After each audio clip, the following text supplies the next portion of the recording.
Hi everyone, are you interested in starting your own laser cutting business? Well, in this video, I'm going to talk about setting up your online shop. If you don't already know me by now, my name is Catherine and I own my own laser cutting business called 85th and Pine. Now we are finally going to get into setting up your online shop on Etsy. I will also touch base on setting up a website and give you some pointers through there. As I mentioned in video number 3, Etsy is pretty straightforward and user-friendly in my opinion. That's why I recommend it to anyone just starting out selling online. You can always open up your own website down the road or just stick with Etsy or other marketplaces if that's what you're more comfortable with. By now you should have formed a business name and completed any necessary legal steps. So as you can see on my screen here, this is my own personal Etsy shop. And I'm just going to take you through the left side over here where the different tabs are, and we'll briefly discuss what's going on with these. So obviously there's a search bar right here at the very top. If you are confused about something or need to find something that you can't find, you can search it up here. And then you can go to the dashboard right here, which will show you all of your orders and some statistics about your orders, stuff like that. Then you can go down to listings to create a listing, which we will come back to in just a minute. And then you have messages that come through from buyers or, people that are interested in your things. They might message you through here. That's where you're going to respond to them through here as well. The next thing is orders and shipping, which is on the screen right now. I don't currently have any new orders at this given moment. So if I were to have one, it would show up right here. All the completed orders are in a separate tab right here. And if I had some new orders that I wanted to get some shipping labels for and ship out, I would go up here to get shipping labels and select all the orders that I want to ship out. And this tab will just simply take you through a step-by-step process of getting a shipping label. It's very easy, very user-friendly. That's where you can put in the weight and the dimensions of your order, of your package, and you can select the shipping carrier as well. Here in the United States, I believe Etsy only has 2 different carriers, being FedEx and the United States Post Office, but that could change at any time. But it will give you the options for all the different carriers and the services for those carriers as well. So once you create your label for that specific order, then it will generate a shipping label for you and you can print it.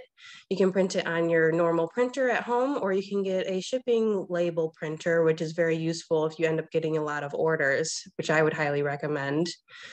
And it will also print a packing slip. It will generate a packing slip with that shipping label as well that you can print from your printer as well. And once you complete the shipping label, it will complete the order for you. And then it goes into the completed tab right here. And then next up on the left-hand side right here, this is Star Seller. You don't really have to know much about that. They just started doing that. That's if you meet a certain criteria with shipping orders on time, responding to messages, and having good reviews. Next up is statistics. This is similar to the dashboard up here. It just gives you statistics about your orders and where they come from and how shoppers have found you and anything else you might need to know about that stuff. And then underneath that is finances, which just gives you information if you want to create your payment account, which you'll have to do in order for Etsy to charge you for certain fees for your listings and stuff like that. You'll have to set it up through your payment account. They'll give you monthly statements, and then you can change any payment settings through here. And they also have options for QuickBooks and TurboTax if you want to work with that for tax reasons. And then down at the bottom, you can put in any legal and tax information that you need. Under finances is marketing, where you can choose to buy Etsy ads. You don't have to do ads, but that's an option for you. You can create sales and coupons, which is very easy and user-friendly based off of whatever percentage or amount you want to do. There's some social media stuff down here that you could use as well. And then under marketing is integrations. That is also kind of an off-site marketing that you could use as an option if you need that as well. Then you have community and help to help with other Etsy users if you need help with certain questions that you can't reach Etsy about. The community of Etsy can also help with that as well. And finally, the settings down below here, your shop settings and shipping settings, different options, your subscription info and appearance of your shop, stuff like that. So it's all right here for you, pretty user-friendly, like I said. So now we're gonna go ahead and go into listings right here and create a listing. Now I blurred out all of my listings, that's why it's blank right here. But I'm just gonna go up to the top right-hand corner and click Add a Listing. And this is where you're going to start adding your own listing for your products. So you can also save it as a draft and continue it later on. You don't have to get it all done at once. But if you have some photos that you're going to upload, this is where you're going to upload them here. And they recommend as many as possible, but they only give you up to 10 photos, but the more the better. And they recommend obviously using natural light and clear photos. You can also add a video if you want to. It has to be under 15 seconds, 5 to 15 second video of your product. And then down here is where you're going to put in the title of your product. So for instance, if you're selling jewelry or earrings, you would put in the specific type of earring, whatever keywords that you want to use for that specific listing. Then down here, you're going to select who made it. And you can select, I did, a member of my shop, another company.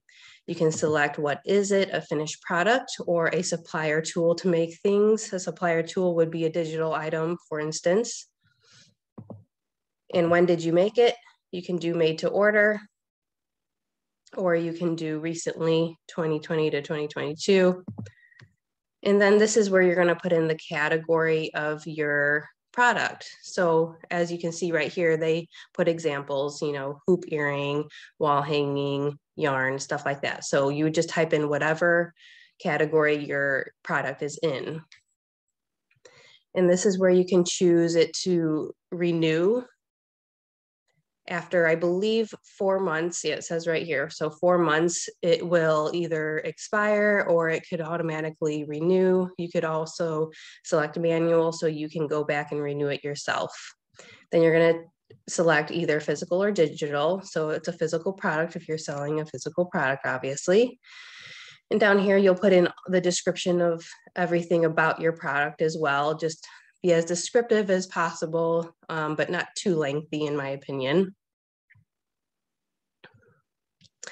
And production partners, I never fill this out. It's not something that's required, and they have other optional things you can add as well. You'll see an asterisk by the things that they require. And you can select a section for your shop. So you can put it under jewelry and create a section for jewelry if you're doing earrings or something like that. And for tags, it's optional, but you can put in whatever you think somebody might search in a search engine for. So you would type in earrings or custom earrings or anything that related to your product that you think somebody might search for. And materials you can put in as well. You don't have to. Then you're going to price it down here and put your quantity of your items, however many you have in stock or that you are willing to make to order. SKU is optional. I never put in an SKU personally. And down here is where you can add variations of your product. So if you have different colors of your product, but it's the same product or a different size, this is where you can add your variation, and it could be under one listing. Now, if you have personalization for your product where somebody can customize it and type in something like their name or whatever it is that is customizable, this is where you would select on for personalization. If there is nothing to personalize, you would leave that off. But if you do select on, this is where you would put an example, as they can show you right here. Enter the name you want on the necklace or whatever it is that you're customizing for the person. So this is what the buyer will see on your listing, and this is what they will type in. And you can also set a character limit if you want it to be a limited amount of words or characters. And next up is shipping options. I have a bunch of different shipping options. These are just what I created. So you would create your own shipping option by entering custom shipping options down here. And you would select how long it would take you to process the order. Mine is typically 1 to 3 business days processing time, but it depends on what you're making. It doesn't have to be that quick. It could be longer than that. And then you can select what kind of shipping you want to provide to the customer as well. So that's where you would select shipping options right down here. And then you can put in the item weight and the item size when it is packaged. So this would be after it's packed, the weight and the size in order to calculate the shipping. So that's pretty much it for this. And then, as I said before, if you need to save it for later, you can click down here, save as draft. You can preview it before you publish it to see how it looks on your Etsy shop. And you can always come back later to redo that. And you can always edit it later too if you need to, or deactivate it if you need to, and then reactivate it later on as well. But once you're finished with everything, that's when you would click publish. And that is pretty much the gist of Etsy. Now, if you're not interested in selling on Etsy and want your own website, I would recommend looking into either Wix or Shopify. I tested out both of these, and Wix was just for a short period of time while I tried out their free trial. During this free trial, everything ran pretty smoothly and I was able to make a customized website based off of my needs. However, I did end up going with Shopify because I found a design template that I really liked. Wix and Shopify both have similar features, but I'll go over some of the pros and cons of both of them. Some pros of using Wix is that it's very cost-effective, it's user-friendly, and customizable. Now, the pros of Shopify include abandoned cart recovery, wider payment options for your customers, and modern design templates. However, Shopify is more expensive than Wix, and it might be even more expensive if you have to pay for an app that Wix already has to offer. As you can see, there are some steps involved in creating a business, some bigger than others. I also understand that starting a business can be a little intimidating and nerve-wracking. From my personal experience, owning a business is far more rewarding than overcoming some initial hurdles. I had absolutely no experience on how to start my own business. I just simply listened to my husband's encouraging words and took a leap of faith. If I didn't do this, I would have never known what I was meant to do for a living. And I feel like there are a lot of people in this world that are robbed of that satisfaction just because they're too afraid to take a risk. So if you truly feel that starting your own business will make you successful and happy, then I recommend you just go for it. All right, so that wraps up this video in the series of how to start your own laser cutting business. If you missed videos 1 through 4, they will be in the description box below. If you're interested in joining our new Facebook group, it's called Students of the Forge, where we share helpful tips and ideas. That's also listed in the description box below. And if you're interested in buying your own Glowforge machine, please feel free to use my referral code. That's also listed in the description box below on where you can get money off. Plus, I would get credits too, which my family and I would truly appreciate. As always, thanks for watching, and we'll see you next time.